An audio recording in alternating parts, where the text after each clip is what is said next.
Van Morrison, Days Like This at 19 minutes past 3 on 612 ABC Radio Brisbane. In a moment, a trip around Australia that's turned into a mission to brighten up the lives of others by painting 100 murals. That's quite a goal. You'll meet the artist next. 3, 2, 1. Any question goes for Julia Morris and Ray Martin. Cue the tears. Wow. I got the tissue. I'm so sorry. The new series of The Assembly. This is a gift. Stream all the episodes on ABC iView. When Polish-born artist PJ Hannigan lost her job during the COVID lockdown, she packed away the corporate wardrobe and returned to her full-time first love of painting. And she set herself the task of painting 100 murals right across Australia. 3 years have passed. Has she reached the target? We thought we'd check in. PJ Hannigan, a.k.a. the Mural Nomad, wonderful to meet you. I've met your murals before. How many have you painted? I'm painting currently number 98, which is really exciting. Tell me about some of them, where they are. I'm sure lots of the listeners will have seen some of them. Oh, in Brisbane, I have a very big one down in Annerley. It's a very long 40-metre. It's a blindfolded kid with a beautiful sunset in the background. And I have painted many schools around this area, but across the whole country, you can find my murals in every state except for ACT. Okay, so I'm reading the list. Redeemer Lutheran College in Rochedale, St Bernardine's in Regent's Park, 48 Perry Lane, Spring Hill. There's a car park in the CBD, and as you say, a place in Eckerman. Do you just turn up commando style with your paints, PJ, or do you make plans? No, I make plans. I contact my clients in advance, and these are all commissions, except a couple collaborations and a couple of donation murals, but most of them are commissioned artworks that serve my clients. Let's, between you and I, try to describe them. I'm looking at the one that you were talking about before at Annerley, and this is, there's a retaining wall, so it starts out low and it goes high, so it's almost like looking like a big thin wedge of cheese. There's a little girl with a blindfold on, a sunset behind her, and all these birds. Very realistic, very colourful. How would you describe it? Yeah, that was a very challenging one. It was actually commissioned by the Brisbane Street Art Festival, and I felt extremely privileged for being given such a long and big wall. However, the proportions, as you can see, are very challenging. So I wanted it to be able to be visible from afar and for the realism to really kick in, but also to be bright and bring that pop of color to people driving by close to it. And to the, yeah. And I'm looking at pictures of you doing it, and it's spray paint that you're using. Is that how you get that amazing colour out of the wall and the sort of sheen on the walls? Correct. Yeah, I dabble. I use both paintbrushes and spray cans. That wall is full of tiny little holes. You can't really see it from those images, but it was very porous and full of these holes. So doing it with brushes would have been very challenging. Mm-hmm. So being able to use spray cans came in very handy. But you are correct. Spray cans offer a much wider range of brighter pigments. So that's how it came so beautifully. And then the council protected it with clear coat. That's why it's shiny and it's anti-graffiti, so it's really well looked after. PJ Hannigan, a.k.a. the Mural Nomad, up to 98 murals. She set herself the task of painting 100 murals when COVID inspired her to get out of the corporate world. I want to keep talking about the murals before I talk about your motivations. There's an astonishing mural again at Annerley in honour of victims of domestic violence. There's a young woman who's looking behind her at something. Perhaps she's fleeing something. There are dark clouds behind her. And to her right is this roaring bear, black bear. What are you trying to communicate there, PJ? That was inspired by an online trend where women have been asked if they would choose a man or a bear to run from in a forest. and most women responded that they would choose a bear. And there was this big controversial trending argument online, and I got inspired to paint that piece, and I did a collaboration with a calligraphy artist that did that beautiful pattern behind that composition.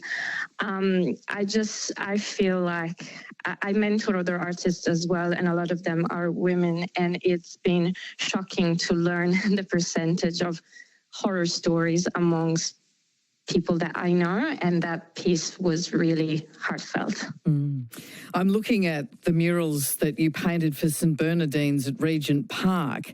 When I went to school, there was a lot of concrete. There was a lot of concrete. Maybe there was a bit of grass. I can't imagine how excited you would be as someone coming in at the age of 4 or 5 and entering in and seeing a whole wall, one wall, painted with a huge smiling sunflower, and on the adjacent wall is a possum with something yellow in its hand. Another wall is all blue with a kookaburra on it, and it takes in the window. You've painted sort of around the window. There's a great big, what is that, a blue-tongued lizard on a great big yellow wall, and then 2 giant rainbow lorikeets up against one particular wall. And again, they're looking at one another, and there's a window, presumably into a staff room or into the tuck shop in the middle. How does it change a school environment or any environment to have a big, beautiful mural in the middle of it? From the beginning of the mural installation, there's so much excitement in the air. The kids get involved prior the beginning of the process. I always encourage them to give me drawings to inspire me, to educate me about the animals they see in the area and on the school properties, so they feel like they participate in that creative process. And then the beautiful fade, the colors are so bright, they are definitely uplifting. There are several studies that prove that adding colors and art to any building, but especially schools, improves students' concentration, improves their mood, and staff as well, teachers, everyone that works at the school obviously gets a massive benefit out of it. But the enthusiasm for the entire installation never stops. Kids get so inspired. They produce so much artwork while I'm there painting, and they come and show me daily, which is just beautiful. And then just the school premises gets uplifted, and the mural lasts for a very long time. It's trending, and I'm very happy for this trend that schools are jumping on and decorating, because like you said, most schools tend to they look like prisons. You don't want your kids to go to a place like that. PJ Hannigan, the Mural Nomad, she calls herself.